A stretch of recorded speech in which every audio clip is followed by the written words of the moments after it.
시청자 여러분 안녕하십니까? JTB 아침 뉴스입니다. 오늘 아침 동부 내륙 지역에 약한 비가 내리고 있지만 오전에 모두 그치겠습니다. 한낮 기온은 23도에서 27도로 어제보다 2도가량 낮겠습니다. 미세먼지 농도는 오전 한때 나쁨 수준을 보이다 오후에 보통 수준을 회복하겠습니다. 현충일인 내일은 대체로 맑겠고 낮 기온은 30도 안팎으로 덥겠습니다. 당분간 대체로 맑은 가운데 낮 기온이 30도를 웃돌겠고 휴일에 한 차례 비 소식이 예보됐습니다.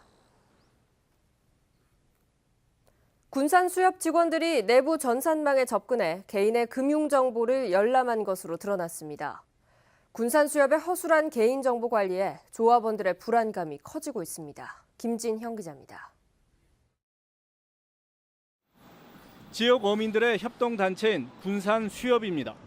이곳 직원 5명은 지난해 7월부터 수협 비상임 이사인 A씨의 통장 잔고를 내부 전산망을 통해 수시로 확인했습니다. 비상임 이사의 자격을 유지하기 위해서는 통장에 평균 500만 원이 남아 있어야 합니다. 이들은 A씨의 자격 유지 조건인 금융정보를 외부에 유출한 의혹을 받고 있습니다.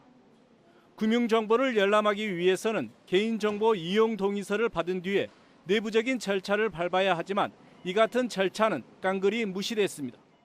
전화 한 통화로 해당 여직원한테 알아보고 그것도 긴 시간 동안 계속적으로 지속적으로 사찰을 했던 그런 과정으로 밝혀졌죠.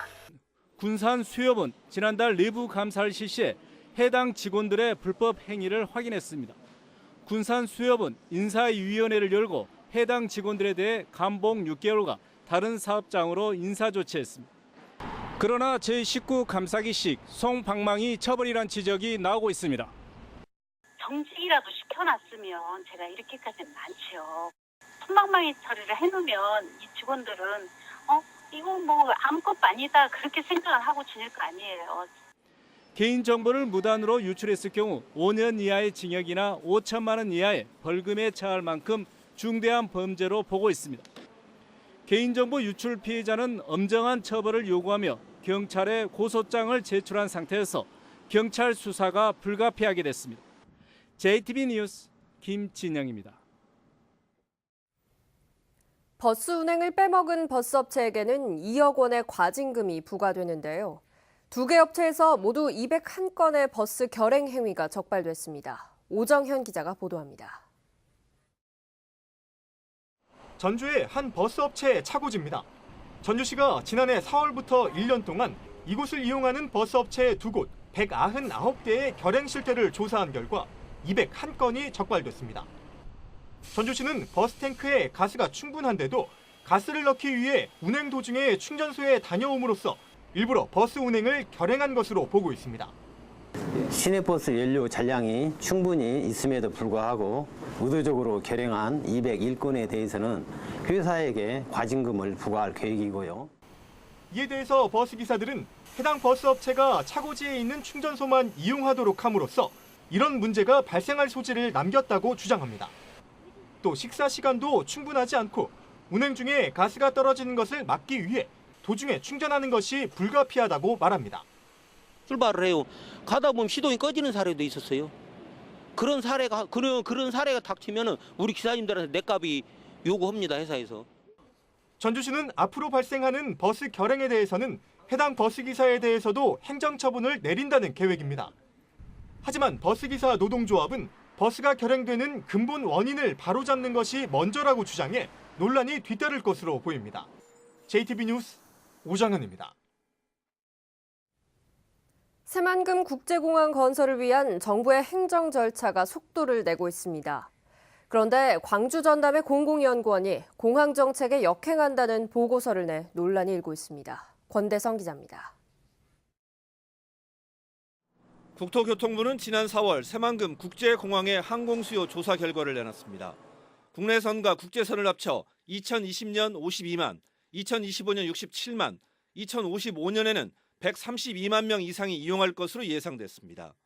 새만금 개발 효과를 반영하면 2055년 예상 이용객은 77만 명 이상 늘어납니다. 국토부는 이를 바탕으로 곧바로 사전 타당성 검토에 들어갔습니다. 사전 타당성 조사를 하고 있습니다. 그래서 올해 안에 아마 사전 타당성 조사의 결과가 나올 것이라고 봅니다. 제주 노선이 늘어난 군산공항은 지난 4월 이용객이 1년 전보다 61%가 늘었습니다. 탑승률은 89.7%로 3.7%포인트나 증가했습니다. 새만금 공항의 타당성과 시급성이 정부 수요 조사는 물론 실제로도 입증된 셈입니다. 그런데 최근 광주광역시와 전라남도가 공동으로 만든 광주전남연구원이 새만금 공항 건설은 정부 정책에 역행하는 중복 투자라는 연구 보고서를 내놨습니다. 무한 국제공항 활성화가 힘들어질까 봐 국정 과제에도 들어간 새만금 공항을 걸고 넘어지는 지역 이기주의적 주장이라는 지적입니다. 새만금 국제공항은 정부의 공항개발 종합계획에 따라서 이루어지고 있습니다. 직전에 새만금 국제공항에 대한 수요가 입증이 되었고 이 수요에 따라서 세부 계획을 수립하고 있습니다. 특히 무안과 광주, 여수 등 광주 전남에 3개의 공항이 있는데도 새만금 공항 건설을 문제 삼는 건 앞뒤가 맞지 않습니다. 전북의 수건으로 타당성을 인정받고 있는 새만금 공항을 바라보는 광주 전남의 비합리적 시각이 우려스럽습니다. JTB 뉴스 권대성입니다. 유권자의 선택을 돕기 위해 JTB 전주방송이 마련한 단체장 토론회, 완주군수 후보 토론회가 열렸습니다.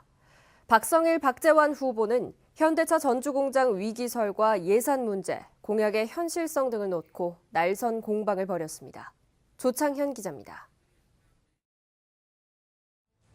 최근 불거진 현대차 전주공장 위기설과 관련해 두 후보의 현실 인식은 미묘한 차이를 보였습니다. 상당 부분 해소되어서 한 11,000 내지 12,000세대로 이렇게 줄어들고 있어서 조금 위기를 벗어나고 있다고 이렇게 알고 있습니다. 지금 6개월 이상의 차를 만들지 않아도 버틸 수 있는 이 정도의 재고를 가지고 있는 겁니다. 지금 현재 위험성을 강조하고 지난 4년간 완주군의 예산 변화와 관련해 공방을 벌이기도 했습니다. 전라북도 지방자치단체가 14개가 있습니다. 여기에서 지금 증가율도 거의 꼴찌, 예산액 증가도 거의 꼴찌입니다. 성장의 가장 기본적인 데이터는 국가로 보면 GNP, 우리 보면 GRDP가 가장 기본적인 겁니다. 근데 우리 완주는 GRDP 성장이 매년 10% 이상이 성장하고 있고요.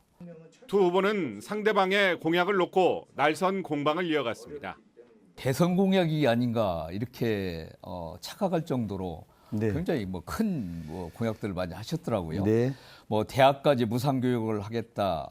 지금 말씀하신 것은 행정가 스타일로 제대로 지적하신 부분입니다. 행정가 군수의 특징이죠. 정치인은 다릅니다. 정치적으로 풀어서 중앙예산도 받아올 수 있고 추가적으로 예산을 확보하겠다는 겁니다. 박성일, 박재환 후보는 완주에 근무하는 직장인의 상당수가 전주에 거주하면서 소비하는 구조적인 문제를 해결하기 위해서는 주거와 교육, 문화, 복지 등 삶의 질을 개선해야 한다는데 인식을 같이 했습니다. JTB 뉴스 조창현입니다.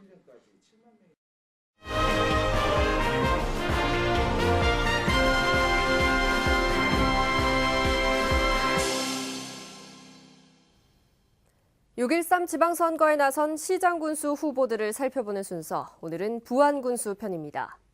부안군수 선거에는 모두 4명의 후보가 나서 표심을 잡기 위해 치열하게 다투고 있습니다. 보도에 송창용 기자입니다. 더불어민주당 경선에서 상대 후보를 박빙의 차로 따돌리고 올라온 권익현 후보는 집권 여당의 후보라는 점을 강조하고 있습니다. 청년부안 혁신위원회를 구성하고 청소년 문화공간인 나래 쉼터를 조성하는 등 부안 개혁과 발전을 추진하겠다고 공약했습니다. 지역경제발전특별위원회를 구성해서 새로운 성장 동력 산업을 만들어내겠습니다. 그 새로운 성장 동력 산업으로 부안이 지속 가능한 그런 군으로 만들어 놓겠습니다. 바른미래당 김경민 후보는 부안군수 선거에 지난 2006년에 이어 두 번째로 도전장을 내밀었습니다. 김경민 후보는 청년 일자리 창출과 함께 변산반도에 모노레일을 설치하겠다는 차별화된 공약을 내걸었습니다. 위기의 부안을 구해낼 마지막 구원투수 역할을 하겠습니다. 대한민국 최고의 지자체 부안군을 만들고 싶습니다. 후보들 가운데 유일한 40대인 민주평화당 김상곤 후보는 현역 지역 국회의원의 지원을 받고 있습니다. 공장을 유치해 일자리를 창출하고 부안사랑 지역 화폐를 발행해 지역 경제를 활성화한다는 구상입니다. 전문 군수만이 할 수 있습니다. 이번 기회에 시대교체, 세대교체를 원하는 국민만큼 민생 속에서 저 김상곤이 경제를 살리도록 하겠습니다. 무소속으로 2번 군수직에 오른 김종규 후보는 현직 프리미엄을 바탕으로 새몰이에 나서고 있습니다. 부안 오복 프리미엄 카드를 발급해 다양한 복지 혜택을 제공하고 대학생에게 반값 등록금을 지원하는 등 복지 공약을 강조하고 있습니다. 부안의 재도약을 함께 만드십시다. 이제 모든 일이 한 번 더 해야 성과를 냅니다. 기호 6번과 함께 부안의 재도약을 만듭시다. 집권여당 후보와 현직 군수, 여기에 지역 국회의원의 지원을 받는 후보까지 선거 판세를 쉽게 점칠 수 없는 상황이 이어지고 있습니다. JTB 뉴스 송창용입니다. 남원에 내년 상반기쯤 미생물 배양센터가 신설됩니다. 완주군이 개발구역 내 수목을 옮겨 심어 6억 원의 예산을 절약했습니다. 주혜인 기자입니다. 남원시가 7억 2천만 원을 들여 내년 6월까지 친환경 미생물 배양센터를 신설합니다. 남원시는 농가에 보급될 유용 미생물이 축사의 악취를 줄이고 토양에 영양분을 공급하기 때문에 악취 민원이 줄고 친환경 농산물이 늘어난다고 밝혔습니다. 미생물 배양센터가 건립이 되면 친환경 농업 확산과 더불어 농가의 경쟁력도 높아질 것으로 기대합니다. 완주군이 개발 사업지의 수목을 다른 곳에 옮겨 심어 예산을 크게 절약했습니다. 완주군은 만경강 제방 확포장 공사 구간에 편입돼 모두 베어질 위기에 놓인 수목을 도시숲과 학교숲 조성에 재활용해 6억 원의 예산을 절감했다고 밝혔습니다. 각종 개발 사업지 내 수목을 적극 재활용해 미세먼지 저감과 열섬 효과를 완화하는 아름다운 녹색 공간으로 조성해 나가겠습니다. 임실군이 중앙부처와 전라북도의 공모사업 14건에 잇따라 선정돼 154억 원의 예산을 확보했습니다. 임실군은 치즈마을 농촌 테마공원 조성 100억 원, 임실 N 나물천지 조성 사업에 20억 원 등이 선정됐는데 이는 지난해 같은 기간보다 2배 가까이 늘어난 수치라고 설명했습니다. JTB 뉴스 주혜인입니다. 저출산 고령화의 영향으로 전북도민 10명 가운데 8명 이상이 만 19세 이상 유권자인 것으로 나타났습니다. 전라도는 6.13 지방선거의 유권자는 모두 152만 7천여 명으로 도민의 82.6%를 차지하고 있으며 이는 4년 전 지방선거 때보다 2.4%포인트가 높아진 것이라고 밝혔습니다. 연령별로는 50대가 19.9%로 가장 많고 40대는 18.8%, 70대 이상 16.7%의 순으로 나타났습니다. 6.13 지방선거를 앞두고 오는 8일과 9일 이틀 동안 사전투표가 실시됩니다.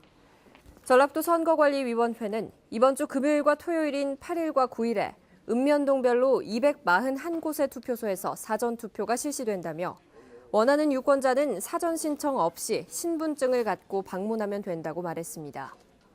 최근 전북 지역 사전 투표율은 지난 2016년 치른 총선에서는 17.32%였으며 지난해 대선은 31.64%를 기록했습니다.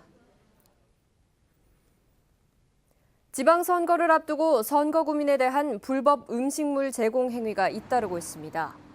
무주군 선거관리위원회는 지난달 7일 선거구에 있는 한 단체 회장의 요청에 따라 어버이날 행사에 돼지 한 마리를 제공한 혐의로 한 도의원 후보의 배우자를 전주지검에 고발했습니다.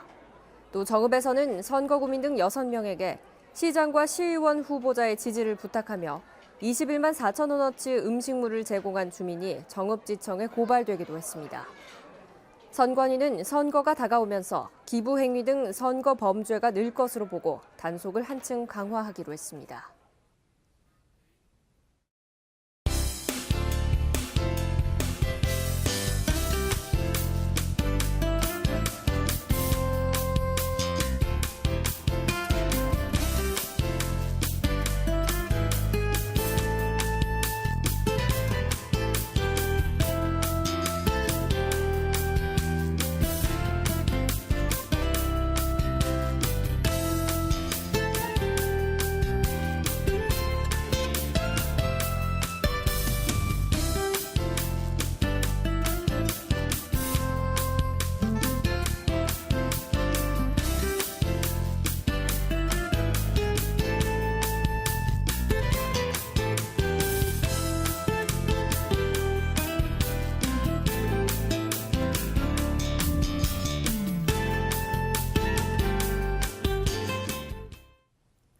JTB 아침 뉴스를 마칩니다. 여러분 고맙습니다.